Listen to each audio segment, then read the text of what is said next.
Welcome to Let's Talk Studio, a podcast focused on open conversations about workplace and community well-being. We will address challenges and explore solutions for creating healthier, supportive workplaces in our community, with expert guests offering insights about how does mental health affect us, you, me, and everyone around us. My first guest ever is a very dear friend of mine, and I've had the pleasure of knowing him for more than 2 decades. Throughout the years, I've witnessed his incredible transformation from a marketing expert to a mental health counselor, life coach, and an accomplished author with multiple genre awards and a best selling book on Amazon. He has authored two nonfiction books offering insights from the perspectives of a counselor and a life coach. He has been running a private counseling practice since 2018 and has assisted clients from around the globe with a wide range of issues and concerns. His life experiences and qualifications have provided him with a solid understanding of human interactions and patterns. And now he has added another feather to his cap. Welcome, Sandeep, our Let's Talk expert. How does it feel? Oh my God, that was a mouthful. That was a mouthful. And I almost feel compelled that I should share your resume with people. And Oh one, no, no, no. This is you. But what a journey. How long has this journey, like it's been, I've known you for about 20 years. yeah, And like I said, from a marketing expert to a mental health coach, two books, nonfiction books. Before we get on to the actual topic, where I know I'm talking about finding sanity yeah. in the workplace, uh, I'm going to ask you, where and how did you find sanity to do all of these things? I think you know how you attract what you need and what you seek is seeking you. So I think this was my calling. And when I moved to Australia, as you know, a career change was on the cards. And this is something I wanted to do since I was in high school. But back then there was no option to do this. And we're going to talk about all those things later, about having options, resources, awareness. So this place, this land has been very kind, a lot of inspiration, and it was very easy and seamless to switch careers, retrain, get the relevant memberships. And now I can't see myself doing anything else. It's just this is it. Um, I know but it's almost like I'm going speechless. I'm going out of words because there's so much to talk about, and I don't know where to start. It's like my mind is running a million miles at the moment. But my first question would be, is Yeah, that where do you draw your inspiration from? And inspiration would have been from different places, right? It yeah. doesn't always come just from one source. It could be a lot of things, but probably that one source of inspiration tends to stay constant. So the first memory of me wanting to do this is when I was in high school. I was elected house captain. I wasn't athletic, but I was there to counsel, to mentor, to help people.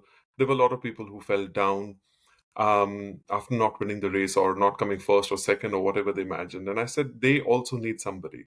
I didn't Yeah. know what that somebody was. I didn't know what I was doing, but it was that helping, caring, empathetic profession. So I think that would be my first memory, and that would be my inspiration of knowing what I have to do without having a label or a direction. But I think an inspiration in real terms would be, in real life, would be my aunt, who is a counselor, who is my mentor, who you'll be meeting very soon again. And Yeah. she, Yeah. without having trained or practiced, she is brilliant at doing this. And I'm inspired by her for my writing. I'm inspired by her for my counseling. So, yeah, I would name her as my inspiration. It's just been, it's almost 5 minutes. And I just wanted to say that within the first 5 minutes, we have spoken about mental health Hmm. and we've spoken about counseling. Yes. you know what my next question is going to be now?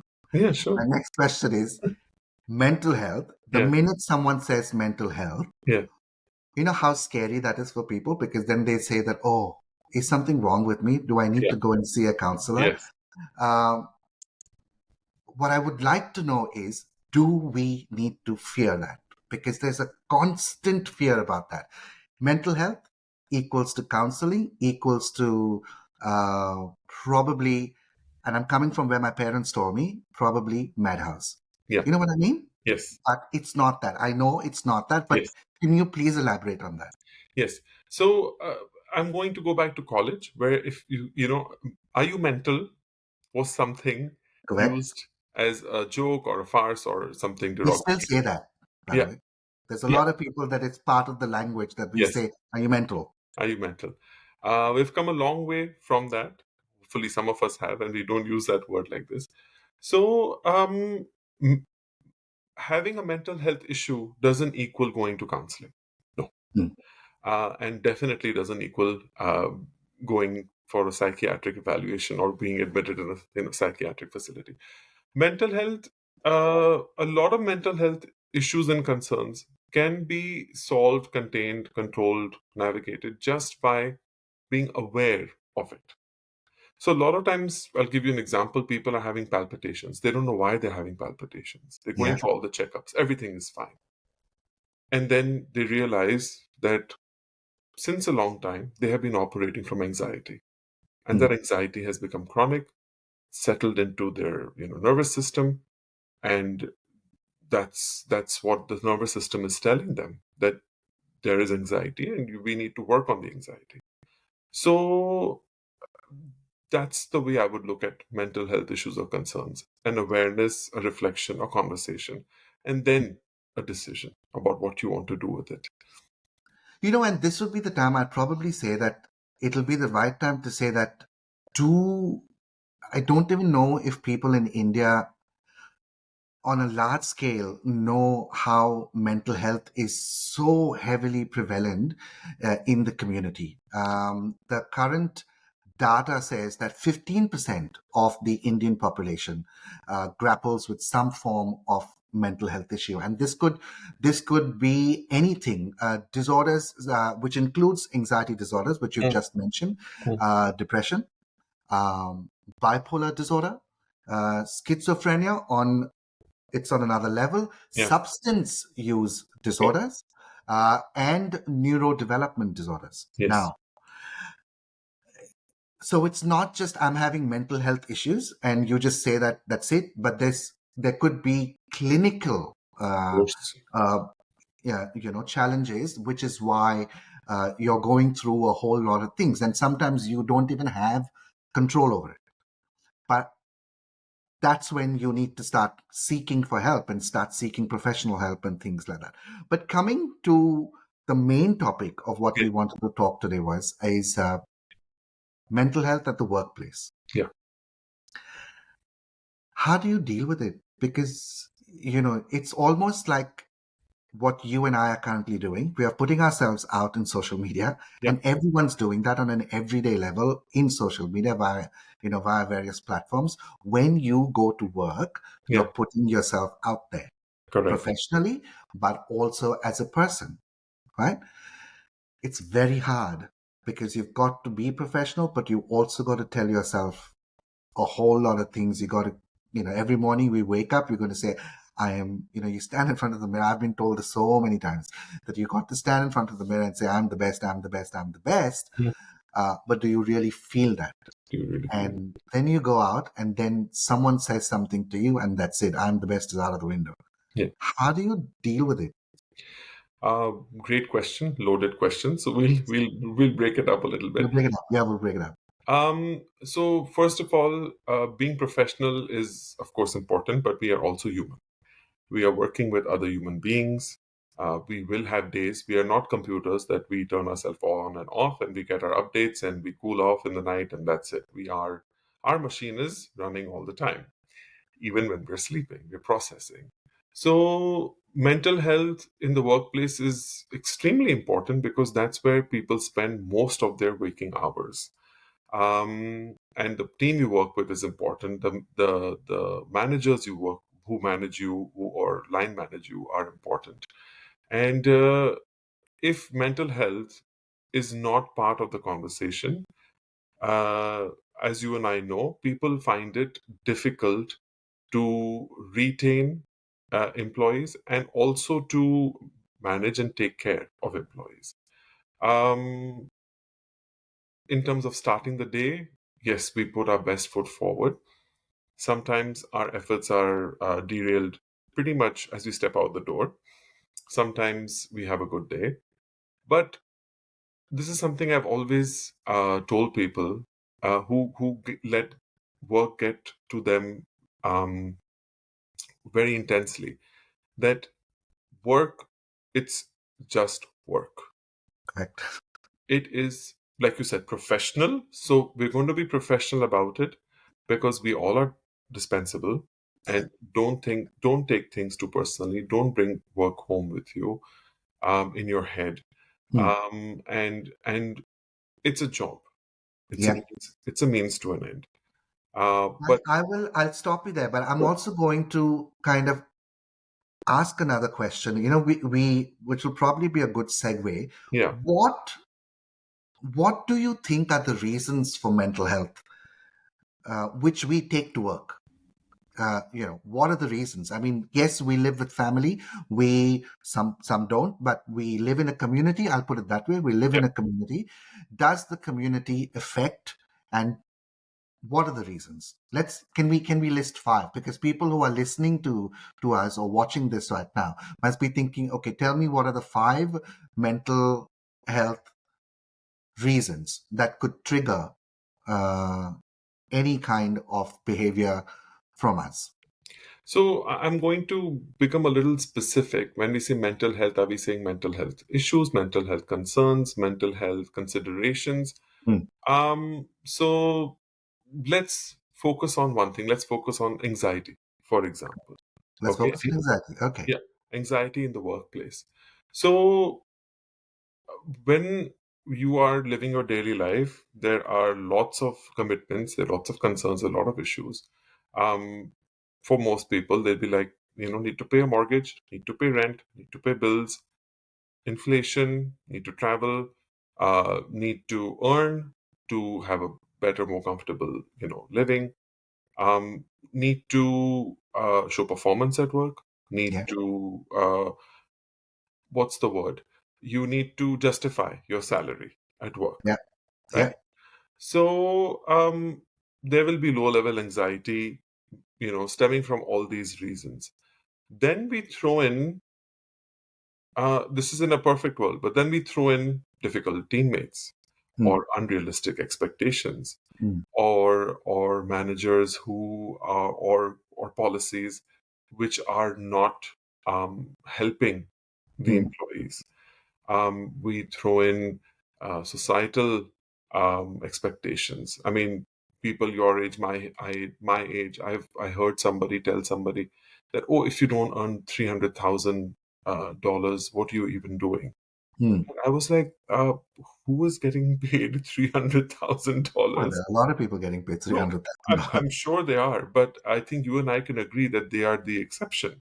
Yeah. Um, and the point here is when somebody throws that in your face, Yeah. how do you handle it?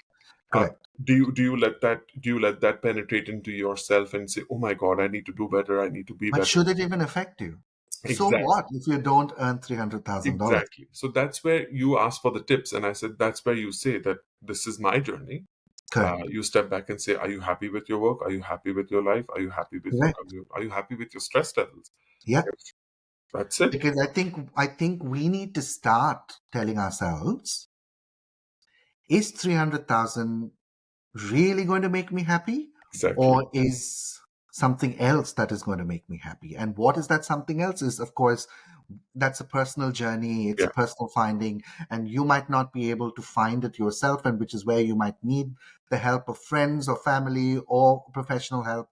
But we have started uh, putting happiness, we started putting either a dollar value to happiness, Yes. or started putting a material value to happiness, or you know, in today's day and age of follower value to happiness, because, the more followers you have, Likes the and more followers. happy you think you're doing really well, which is so wrong. And everybody knows it's wrong. It's not like what I'm saying or what you're saying is, something out of the box today. We all know that, Yeah, but we keep doing it. We're still doing it. And forget. we're just saying, why? We How forget. can we stop it? And I think this brings us back very beautifully to your initial exploration that we have to bring ourselves back to source. We Mm, have to bring ourselves back. The moment we start recognizing, oh, we're going into a spiral, we're going into a place, you bring your focus back to what is important, what is necessary, where you're sitting, ground yourself, focus on your breath, and bring yourself back to what you need to do for yourself, mm, for your family, for your community, for your work, and most importantly, recognize mm. that this is a thought. The thought can't hurt you. Yeah, Okay, this is an emotion. The emotion can't hurt you. But the moment you look at the emotion as a train and you are standing on the platform, it comes and goes. mm. It's your choice whether to get on it or not. That is So, great. I've never looked at it that way, but yeah, it's a great way to look at it, that emotion is a train yeah, which will come and go, and yeah, you're on the platform and you yeah, decide if you want to get on the train or yeah, not. That yeah. is very good, Sandeep. Thank you. I think so myself as well, and I just put it up. No, no, that is, oh, yeah, no, that is very good. Yeah. And if I don't want to get on the train, I just don't want to get on the So train. the thing is, we've always been taught get on the train, run, Yeah, get on the train, and yeah, now you're like, no, just gonna stand, watch. Let's see how this train makes me feel. correct. Do I feel comfortable? Do I feel alive, joyous? No, Yeah. it'll go. Another one will come. And let's just say Hmm. you do get on the train Yeah, and you are not enjoying the journey. yeah. Do you need to continue to be on that train, No, or do you get off? get off. And the control is basically in your Get off at hand. the next platform. But Yeah. the getting Hmm. off Yeah. is where the fear is. Yes. That Where what the if I fall down, or what if I'm speaking from your language now, because you said get on the train, so I'm saying fall down, or the platform's the wrong platform. How do you get over that fear? Because that's where it all stems from, right? yeah, I know so many people who are in jobs that they're not happy with, and but they still do it, and they're continuing to do it because they're scared to leave. They're scared that if they leave, then obviously there is the flow of salary not there, yeah. and then that's a dominoes effect of one thing after the other, one thing not working. So then people will say, well, I've gotten on the journey, but now I'm continuing with the journey because I have no other choice. The question is, do they have a choice? Of course they do. And also to realize that over time we become comfortable in a known hell, and we are uncomfortable or scared to try out a safe and secure unknown. So this is where, and I think I'm the living example of that, that step outside your comfort zone. Hmm. Step. People would always say, you're leaving Dubai. Why are you leaving Dubai? Oh, you're going to India. It's going to be hard. Oh, you're going to Australia. You're going so far away. I just did it. I took the leap. But and this is the land where everything was waiting for me. My writing, my counseling. It wouldn't have happened anywhere else. And I say it very confidently. Um, uh, we need to get out of our comfort zone. We Hmm. have choices. Even if you choose to stick around in a place because you want to complete a year, you want to complete 2 years, you take ownership of it. You take Hmm. responsibility for it. You say, yeah, I'm here. I'm waiting my time. I want it to look good on my CV. I'm going to keep looking. And I am also going to try and not make it personal. Going to keep Hmm. it as professional, not going to let it affect my health, indulge in self-care, indulge in ways to, bust my stress. Yeah, awareness. Which is good, because you're saying awareness. Hmm. Um, it's hard to be constantly aware. It's like Yes. almost our guards are on 365, Yes. 24/7. It's not possible, right? At some point in your life, your guards will be down. At Yes. some point in your life, awareness takes a bit of a backseat. Yeah. At sometimes in the whole day, or rather most times in the whole day, you're so busy doing that you do not pay attention to yourself. Do Yes. you have any tips and tricks in the day? And I say tips and tricks, but it doesn't necessarily mean that you have to have tips and tricks. But what would be your suggestion on someone who is living the day in and the day out and the mundane of a work life? How can you slow it down? Like, Yeah. we're doing what we're doing, but at some point we can slow it down. How do you do that? Just like you do anything else, Brian, you have to make time for it. Like Hmm, the shirt on your back right now, you don't feel it. It's there, right? hmm, Your body doesn't give you a signal that there is a shirt. There's no danger. So what happens is that when you're going about your day and you're going about your routine, which may or may not actually be very healthy for you, like you're in a spiral or you're agitated or you're nervous or you're, very consciously you take breaks. Very hmm, consciously you take deep breaths. Very consciously you say, you know what? You check in with yourself and you say, this doesn't feel right. I'm going to go for a walk. I'm going to go get myself a coffee. Or I'm going to go ground myself. Or I'm going to watch something that makes me laugh. Or I'm going to call a friend. hmm. So there are many things you can do, but you need to be conscious of your day. I'm going to step in with the fact that you said I'm going to call a friend, and that Yeah, goes to the fact that yeah, the core of this conversation is let's talk. correct. How important is talking to a friend or a colleague or a you know? So I'm going to quote my aunt in Hindi and we can translate that into English. She Yeah, says, "बात करने से ही बात बनती है." very good. So, Very good. so, so you talk and you air, what's going on in your head, or you share what's, bothering you, and maybe all your friend needs to do is, give you a ear, and that's it. You just need to know somebody cares. So Yeah, it's important to have people make conscious decisions about having people in your life who yeah. genuinely care for you and who will genuinely be there for you. There is a thing where we're working on a campaign, and Hmm. you know this. It's Let's Talk Day. Let's Yes. Talk Day is on the 10th of October, which also happens to be the World Mental Mental Health health Day. day. Yes. We're running a campaign, and the headline of that campaign is "Break the Silence." Great silence. And when you break the silence, you talk. Yes. When you talk, you change lives. How? Through the medium of conversations. And Yes. hence we're saying conversations change Great lives, lives. right? It is so important. I've working on this project, working on this program. I cannot tell you how it has turned me into the importance of talking. And I'm thinking about it because it just makes me go back to my childhood and Yep. say that every time I wanted to speak to somebody, one, that there was no one, two, I was scared. Three is that constant thing in your head, right? Log kya kahenge? Will I be So judged? no one, yeah, will anybody even listen to me? Or people are going to say, please, can you move on? It's on. It's all in your head. Yeah. And I remember you saying this to me some time ago, where you said the problem sometimes is a little larger in your head Mm. than it actually is.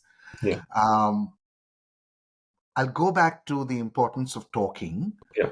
Um, how simple is it though, or how simple can we make it?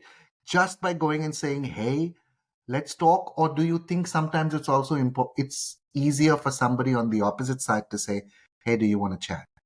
or "Do you want to Um, talk?" I Let's think talk. I think having that openness with somebody, right? So when Yeah, you say, "Hey, let's talk," we also have to be mindful that the other person may not be in the space to talk. They yeah, may not have a bandwidth to yeah, talk, but they would say, "You know what? Maybe not today. Maybe in 2 days, but we will talk." But when you say "let's talk," you put up a signal. You put up a little flag saying, "Hey, I need you. I yeah, need, I need human interaction. We are social animals. We need social interaction, human interaction." yeah. Um, and when somebody tells you that I'm always here for you, let's chat, great.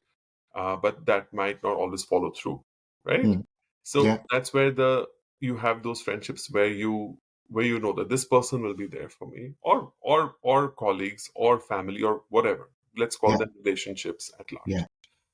Um, a You lot of know, people don't want to be vulnerable. They don't no, want to share, and I don't think that's where, anybody wants to be vulnerable because it's yeah, not a good place to be in. yeah, I come to workplace yeah, and it's scary for a lot of people. And people listening to me or watching this will probably say this. It's so true. When someone in the office, especially if your boss turns around and says, "Hey, let's talk," hmm, what's the first thing that comes to their mind? Oh my God, yeah, I'm being thrown out of the job. or I'm being pulled up for something. Yeah, I'm being pulled up for something. But it shouldn't be because we have turned this concept of let's talk at workplace into a completely negative spectrum yes, where it shouldn't be. yes, yes. You And know, that's where I think initiatives like the one that you are starting now with Let's Talk, with the education, will change conversations. yeah, So when you say conversations change lives, we will yeah, add another layer to that, that we need to change the conversations at work. yeah. So when it's performance related, yes, you will be told it's performance related. And when somebody has actually noticed that you seem stressed or worried or concerned, or you're not looking very well, they can take you aside and ask you, let's talk. Is We everything? need to get there. Yeah. Yeah, we need to get there. We're not there yet, and that is my focus: is to Yes. change the narrative of let's talk. Yes. Let's not get it. Let's not use let's talk from a place of fear, but it's from a place of Cons- embrace and saying, Empathy. let's talk because, I see that you are either visibly in not doing well, Yeah. or there is a problem that I can see you going through. This could be at work, this could be at home, this could be in your financial life, this could be in a relationship, this could be anywhere. And Correct. just having someone reach out to you saying, hey, let's talk, I think that just probably, brings people together in so many levels. And the person may not even talk, but the Correct. point is that they feel cared for. They feel Correct. somebody Reach out. noticed. Yeah. Because most people want to be seen and heard. That's Yeah. what therapy is all about, right? That Yeah. you have that undivided attention from somebody who is empathetic, who cares, and Correct. who will help you navigate. Seen and heard. And maybe that's all they needed on that day, just to be seen and heard. Some things Yeah. are too personal to share at work, right? But True. the fact that somebody asks you, you're like, okay, somebody cares. Okay, that'll give you the fuel to get to the end of the day, and that's what is needed.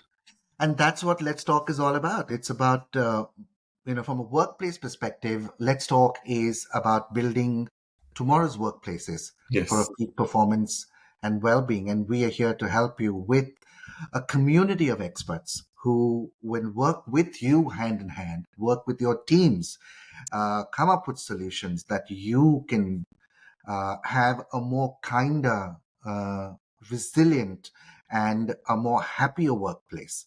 But from a community level, yeah, Let's Talk is creating, I won't say creating, but we would like to walk the walk with you for yeah, Let's Talk Day, which is on October 10th, where the focus is let's enable everyone to connect meaningfully yes, with those around you. It could be a good friend, just as a listener. It could be professional help. I'm not even getting there. Professional help for me at the moment is stage 3, but stage 1, stage 2 is your peers, is your friends, is your family correct, members.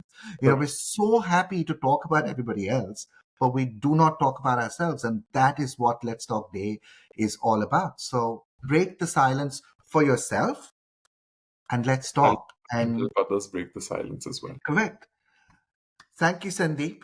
Thank you, This Brian. has been really, really good. This is not this is the first, but this is not the last. Yes, We will be speaking. We will be talking. We don't speak. We talk, yes, but we'll be talking a lot more. And thank you for everyone who has been patient enough and has been viewing this. We will be coming up with a lot more and many more experts covering a lot of diverse topics. So see you soon. See you on the other side. Thank you once again thank and you, keep talking. thank you, Brian. Thanks. All the best. Thank you.